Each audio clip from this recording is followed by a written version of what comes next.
number 2. Parental Leave and Employment Protection 6 months paid parental leave amendment bill, committee stage continued. I declare the House in committee for consideration of the Parental Leave and Employment Protection 6 months paid leave amendment bill. Mr. Chairman. Mr. Speaker.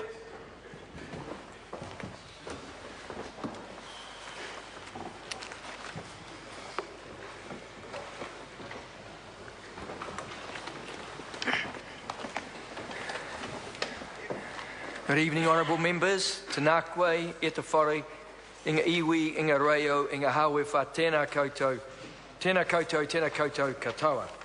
Honourable members, the House is in committee for further consideration of the Parental Leave and Employment Protection 6 months paid leave amendment bill. When the committee was last considering this piece of legislation, we were debating Clause 2. The Honourable Member Alfred Nairo had the call, and it's my understanding the member has 2.5 minutes remaining if he so wishes. Thank you, Mr. Chair. I call the Honourable Member Alfred Nairo. Thank you, Kia rana. Kia rana, Mr. Chair. Mitaki. Mitaki mata, Mr. Chair. Mr. Chair, I rise and take a call on this bill.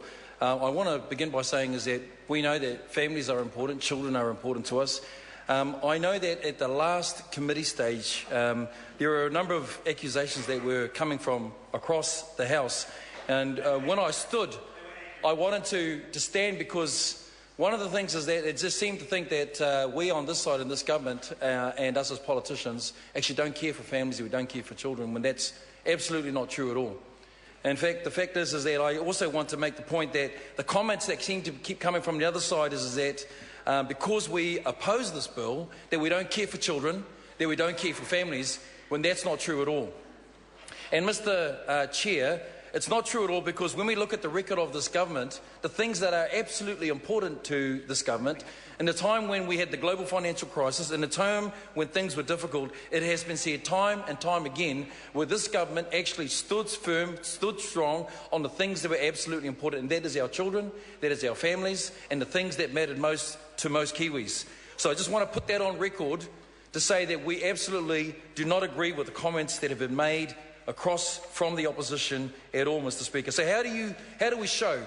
Mr. Speaker, we've actually said quite clearly in regards to paid parental leave that this government said that it wasn't against the aspect of the time period. In fact, it's shown that in the budget of 2014 is that it's extended by another 4 weeks. Why? Because the fact is that as in all governments and in governance, the fact is that you have to balance your responsibilities along with the rights that are absolutely important, and that's what this government has absolutely done. And these are the things that actually show. And I want the fact is that those who are New Zealanders out there, those who are Kiwis, those who are mums and dads and families that are out there who want to know what this government has done and is doing in that regards, the budget of 2014 was really clear. We wanted to continue that role of working for families in New Zealand. So what's important is around health, free GP visits, and free prescriptions for children under the age of 13. We've increased that ability so that it means that mums and dads that are out there, when they know that their child is sick, they have the ability to take them to the doctors to ensure they can get a prescription. In fact, it was Mr. Whāwhoi that was talking about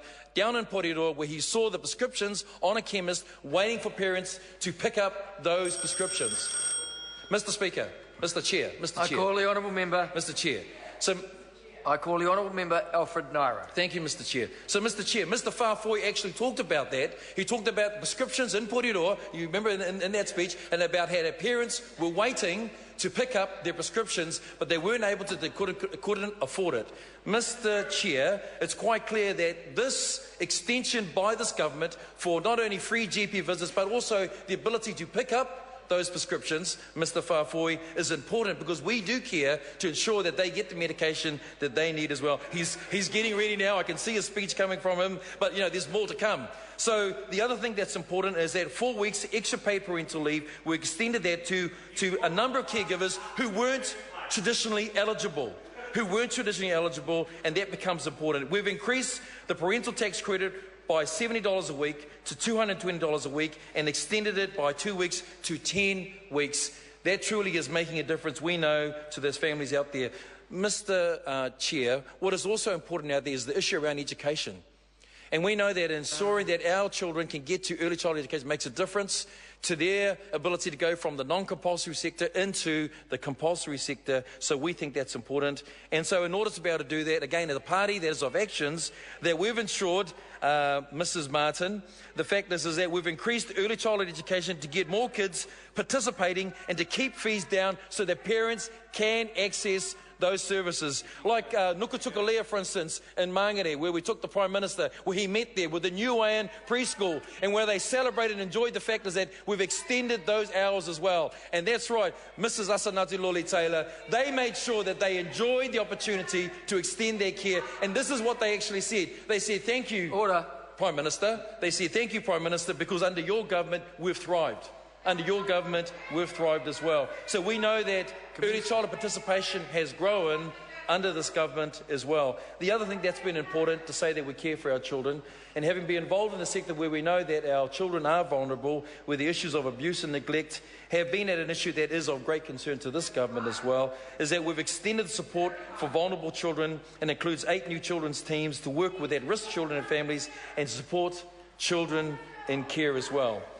And that becomes absolutely important as well. We've extended and expanding paid parental leave. Increasing the parental tax credit will give parents more choices about what's best for them at an important time for their families as well. Mr. Speaker, the other things that we've done as well that's important is around, again, extending the ability for health, for early childhood education, secondary education, that I know becomes important. And I know that Ms. Martin is talking about the fact of charter schools and so forth. And we know that it becomes a difference because it gives communities that we know, and here we go again, these very communities I challenge Ms. Martin to go to those communities, look them in the eye and say to them, your vision for your children, young and old, parents that are looking after their children, I challenge that member to go to them and say to them, actually, your vision of a better tomorrow and a better outcome for your children is not valid. I challenge you to do that. She won't do that, but instead, Mr. Chair, she'll sit in parliamentary privilege and begin to quote about all the things that she thinks goes wrong, but won't enter into those communities. Why? Because they're the very communities that actually have asked for it, they need it, and they want it as well. Mr. Chair, that becomes absolutely important to what we're doing as well. Mr. Chair, I think, and I just want to begin to slowly sort of sum up what I want to say in this, because I think it's absolutely important, okay, it is making a difference. And I do want to say this, that those schools, and I want to acknowledge Rise Up School as well, that becomes really important because they've said there in Mangere, these are the things that we need for our children, whether young or old, children who have got parents, children with their children they're bringing along, they're saying that that's absolutely important to them as well. So, Mr. Chair, we know that the fact is that as a government, we're doing all the things that are actually necessary, that are needed to care for children, from health to education. And at the same time too, Mr. Chair, we also want to say this, that actually caring for children is not just about extending parental leave, it's about a whole range of things that make a difference to our families and our communities as well. Mr. Chair, I stand on behalf of the government and also say that we oppose this bill. But what we do support is children. We do support parents in their role to care for their children as well. And hence the reason, that's the stance that we're taking at the moment, Mr. Chair. So I stand here as a father of 4 children, a grandfather of 2, and knowing the fact is that the things that we're doing do make a difference. Confident in knowing the fact is that what I do support is the fact is that all the objectives of this government to truly I call make the a Honourable difference Member for families and Jacinda Ardern. I move that the question be now put. Mr. Chair. I call the Honourable Member Kamaljeet Singh Bakshi. Sat Sri Akal. Sat Sri Akal. Thank you, Mr. Chair.